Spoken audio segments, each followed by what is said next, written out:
ती रात्र, तो सुगंध आणि तिच्या गोड स्पर्शात बुडून जाणाऱ्या सचिनला काही कळलेच नाही. सचिनला त्याची कृती विचित्र वाटत होती आणि प्रेमही येत होते. हे सर्व कसे घडले स्वतःलाच प्रश्न करीत तो त्या क्षणाच्या आठवणीत हरवून गेला. तो विचार करू लागला की जे काही घडले ते योग्य नाही, परंतु केवळ त्याची चूक नाही, तीही पूर्ण गुंतली होती. किंबहुना तिनेच पुढाकार घेतला होता. मग त्याला त्या रात्रीची भांडण आठवली जे त्याच्यात आणि त्याच्या बायको शीतलमध्ये झाला होता. शीतलने आधीच आई न होण्याचा निर्णय घेतला होता आणि हे सर्व त्याच्या मनाला लागले होते. त्या रात्री सचिन खूप अस्वस्थ होता. लग्नाला जवळपास 3 वर्ष झाली होती. दोघांचेही रिपोर्ट नॉर्मल होते. शीतलला आत्तापर्यंत गर्भधारणा होऊ शकली नाही याचे त्याला वाईट वाटत होते. इच्छा नसतानाही तो शीतलच्या दिनचर्येवर आता लक्ष ठेवू लागला होता. शीतल नियमितपणे काही टॅबलेट घेत होती. त्याने औषधचे पाकिट चोरून पाहिले तर ती गर्भनिरोधक गोळ्याची होती. त्याला खूप मोठा धक्का लागला व या निर्णयाने तो दुखावला गेला. कारण लग्नाआधी तिने मूल नको असं सांगितलं नव्हतं. नाहीतर शीतल असं का करत होती हे त्याला समजत नव्हतं. त्याला मूल हवे होते. शीतलने मला न सांगता गोळ्या घेत असल्याचे जेव्हा त्याला समजले तेव्हापासून त्याने आपला दिनक्रम बदलला. रोज संध्याकाळी घरी येताच तो क्लबमध्ये व्हॉलीबॉल खेळायला जायचा. तो थकून परत यायचा आणि जेवण करून झोपी जायचा. अशीच रात्र निघून जायची. शीतलच्या पुढाकारावर आता क्षणाचा आनंद घेत नव्हता. शीतलला त्याने विचारले असता तिने म्हटले, मला आई व्हायचे नाही. तिला या सगळ्या त्रासापासून दूर राहायचं होतं. मग तो शीतलच्या आईशी बोलला पण तिनेही समाधानकारक उत्तर दिले नाही. तिला आपल्या मुलीची फिगर आणि तिच्या करिअरची जास्त काळजी होती. शीतल जास्तीत जास्त घरूनच काम करत असे. सचिनला चांगला पगार होता. शीतलच्या आईला पेन्शन पण मिळते, पण एकुलती एक मुलगी असल्याने ती तिच्या वडिलांनी ठेवलेल्या बँक बॅलन्सची व जमीन व घर तिलाच मिळणार होते. तरीही तिला घरात नवीन पाहुणा नको होता.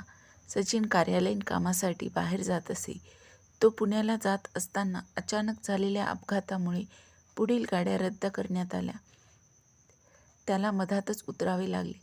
त्याने त्याचे सामान कपड्याच्या एका पिशवीत घेतले होते. स्टेशनवर खूप गर्दी होती म्हणून तो बाजूने असलेल्या शेतातून चालत निघाला. हिवाळ्यात संध्याकाळ लवकर होती म्हणून झाडावर पक्ष्यांची किलबिल सुरू झाली होती. तो नेहमी त्याच्या कामामुळे व्यस्त राहत. इथलं वातावरण त्याला काही वेगळं व शांत वाटलं. शेतातून जाता जाता त्याची नजर एका झाडाखाली बसलेल्या मुलीवर पडली.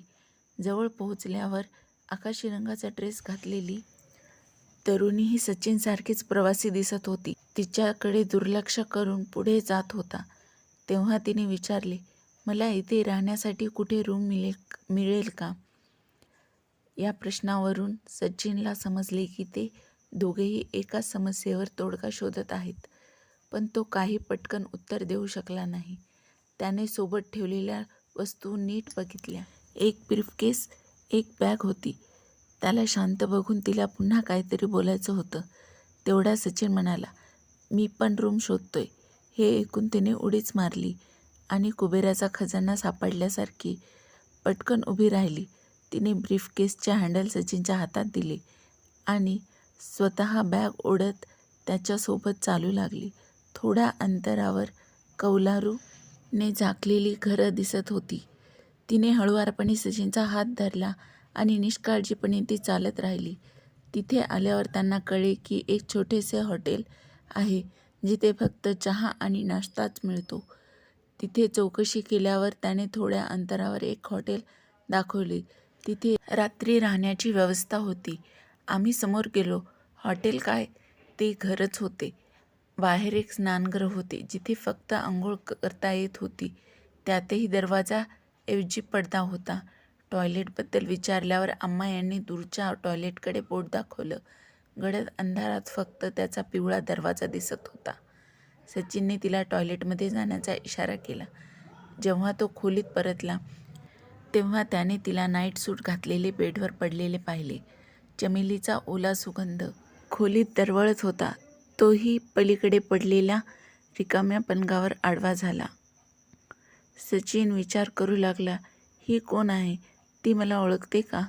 मी याआधी कधी तिला भेटलो तर नाही. मग ती माझ्यासोबत इतक्या सहजतेने कशी राहू शकते? तो स्वतःशीच बोलत होता. थंडीमुळे झोप येत नव्हती. कडा बदलत बराच वेळ गेला. अचानक त्याला कोणाच्या तरी थंड हाताचा स्पर्श जाणवला. जवळ येत असलेल्या चमेलीच्या वासाने तो भारावून गेला. खोलीतील वातावरण इतकं रोमॅन्टिक झालं की सचिनला स्वतःवर काही ताबा ठेवता आला नाही. त्यानंतर जे घडले ते सचिनच्या आयुष्यातील अनमोल आठवण ठरली. सकाळी फोनची रिंग वाजल्याने सचिनची झोप उडाली. आजूबाजूला कोणीच नसल्याने त्याने पाहिले. तेवढ्यात एक कॉल आला. हा कॉल एका अनोळखी लँडलाईन नंबरवरून होता. पलीकडून आवाज आला, सर कुठे आहात? ठीक आहात ना? हो, हे सांगून लवकरात लवकर येण्याचा प्रयत्न करत आहे असे सांगितले. सचिनने स्वतःला सांभाळले. त्याला कोणी तिथे दिसत नव्हतं. कदाचित ती गेली असावी. रस्त्यावर येऊन त्याने टॅक्सी घेतली. सर्व प्रवासात तो त्या रात्रीच्या आनंदी क्षणाची बेरीज वजाबाकी करत होता. काही चांगले, काही आनंद वाटत होता. त्या रात्रीचे सुंदर क्षण कोणाशी शेअर करावेत? सचिनला कोणी जिवलग मित्र नव्हता आणि सांगितले असते तर कदाचित कोणीही त्याच्या बोलण्यावर विश्वास ठेवला नसता. आणि पण जेव्हा तो एकटा असायचा तेव्हा त्या सुंदर क्षणाची सावली त्याच्यासोबत असायची आणि त्या आनंदाच्या क्षणाच्या आठवणी तो हरवून जायचा. आता जवळपास 4 महिने उलटले. सर्व काही व्यवस्थित चालले होते.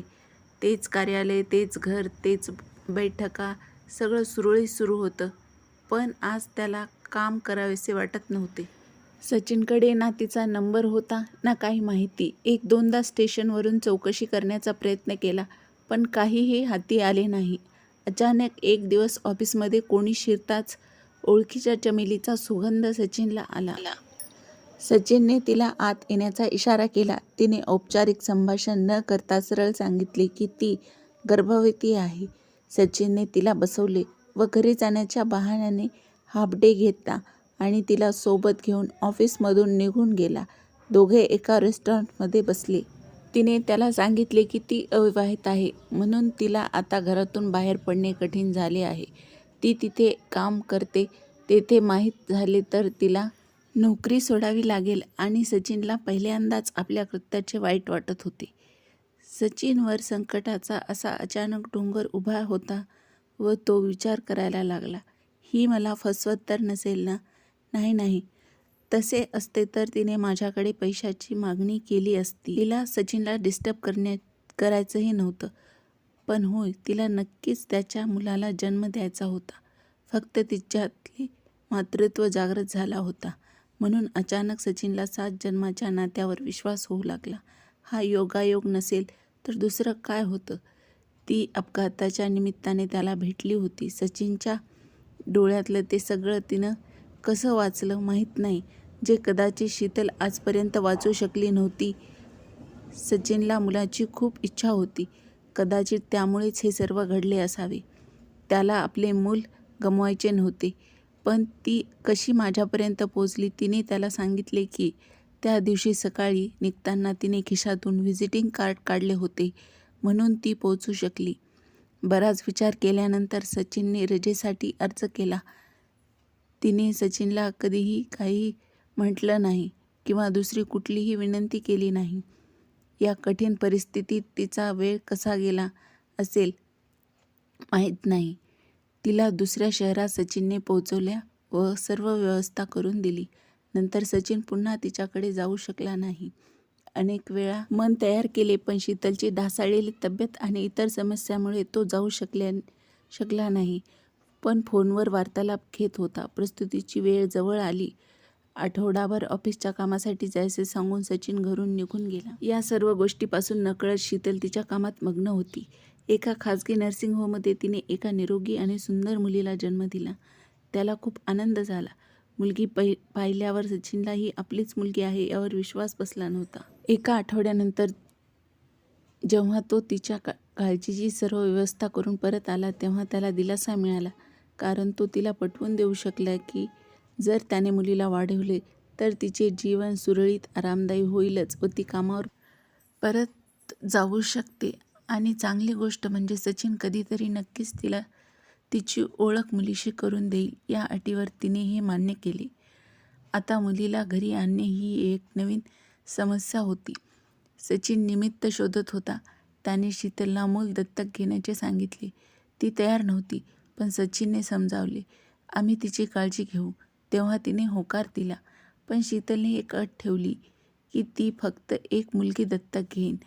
मुलीला घरी आणणे ही एक नवीन समस्या होती.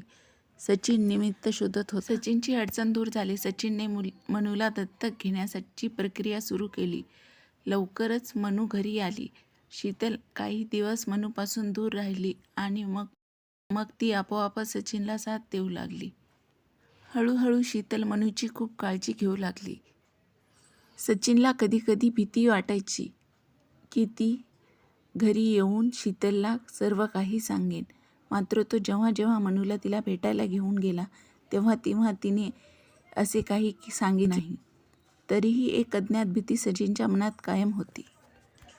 आता मनू 3 वर्षाची होणार होती. यावेळी तो मनूला भेटायला घेऊन गेला. ती म्हणाली, मनू आता मोठी होत आहे. तिला मला भेटायला आणू नका. तिला आमचं सत्य कळू नये असं मला वाटतं आणि यामुळे तुझं घर उद्ध्वस्त होईल. पुढच्या महिन्यातच मी या शहरापासून दूर जाणार आहे. पण होय, प्रत्येक वाढदिवसाला तू मला माझ्या व्हॉट्सअपवर मनूचा फोटो पाठवायलाच हवा.